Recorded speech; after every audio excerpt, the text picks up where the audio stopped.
पूर्वी जिला थाना नंदनगरी पुलिस को 25 अक्टूबर को मिली मासूम की हत्या की गुत्थी को पुलिस ने एक सप्ताह के अंदर सुलझा लिया है। सर्वोदय लेप्रोसी कॉम्प्लेक्स ताहिरपुर में हुई 17 साल की मासूम की हत्या के आरोप में नंदनगरी थाना पुलिस ने मृतका की सगे मौसा मौसी को गिरफ्तार किया है। पुलिस की गिरफ्त में ये वही शख्स है जिसे पुलिस ने श्वेता की हत्या के मामले में गिरफ्तार किया है। सभी रिश्तों को दरकिनार करते आरोपी वकील पौधार अपनी ही साली की नाबालिग बेटी के साथ अवैध संबंध बनाने पर उतारू था, लेकिन कामयाब न होने पर उसने मौका पाकर 23 अक्टूबर को उसके सिर में रॉड मार मौत के घाट उतार दिया और लाश को पलंग में छिपाकर फरार हो गया। उत्तर पूर्वी जिला पुलिस डीसीपी वेद प्रकाश सूर्या के मुताबिक हत्या वकील पौधार ने अपनी पत्नी सविता के साथ मिलकर की और मृतक श्वेता की लाश को पलंग में छुपा दिया और फरार हो गया।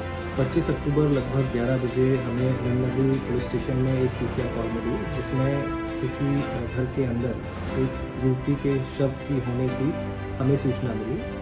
जैसे ही सूचना मिली, इमीडिएटली एसएचओ नंदनगरी अपने स्टाफ के साथ मौके पर पहुंचे और वहां पहुंच के उन्हें एक युवती का शव मिला और प्रथम दृष्टया देखने में ये एक हत्या का मामला दिखाई पड़ा। हमने इमीडिएटली केस रजिस्टर करके इन्वेस्टिगेशन शुरू कर दी और जब हमने घर में इसके बगैर पूछताछ करी तो पता चला कि ये जो युवती थी ये अपने मौसा मौसी के यहाँ पर रह रही थी और यहाँ पर पढ़ाई लिखाई करती थी। मौके पे इसकी मौसी मिली, जिसको हमने डिटेल में एग्जामिन किया और तब पता चला कि मौके से इसका जो मौसा है जिसका नाम वकील था वो फरार था। हमें सबसे पहले वकील पे ही शक हुआ, उसका वहाँ नज़ारत होना, मौके से भाग जाना हमारी शक की पहली वजह थी। हमने इमीडिएटली अपनी टीम कॉन्स्टिट्यूट की और वकील के जो निकटवर्ती रिश्तेदार थे, उनके जो दोस्त थे, उन सबको एग्ज़ामिन किया, साथ में उसकी पॉलिटिकल रिकॉर्ड को भी एग्ज़ामिन किया। हमें उन सब से ये आशंका हुई कि ये दो जगह जा सकता था, एक हैदराबाद और एक बिहार जहाँ का ये रहने वाला था। इमीडिएटली हमने दोनों टीमें कॉन्स्टिट्यूट करके एक हमने बिहार इसके गांव में भेजा और एक टीम हमने हैदराबाद भेजा। हैदराबाद में इसके रिश्तेदार और दोस्तों को एग्जामिन किया पर वो वहाँ नहीं पहुँचा था। दूसरी टीम जो बिहार गई थी वहाँ उसने जाके वहाँ पर जो पूछताछ की, इंक्वायरी की, उससे शक हुआ कि बिहार में ही ये अपने नाना के घर में हो सकता है। इमीडिएटली टीम ने वहाँ पर जाके रेड करी और उसको वहाँ मौके से पकड़ा।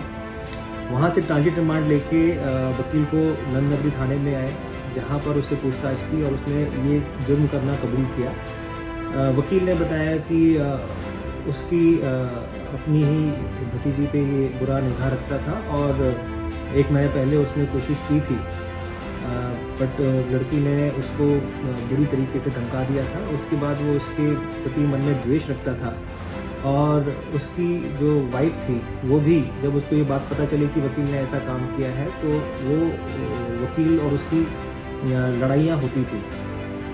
एक दिन उसकी मौसी ने बोला कि लड़की को अपने घर छोड़ के आ जाओ, पर लड़की चूँकि यहाँ पढ़ाई कर रही थी उसने जाने से मना कर दिया।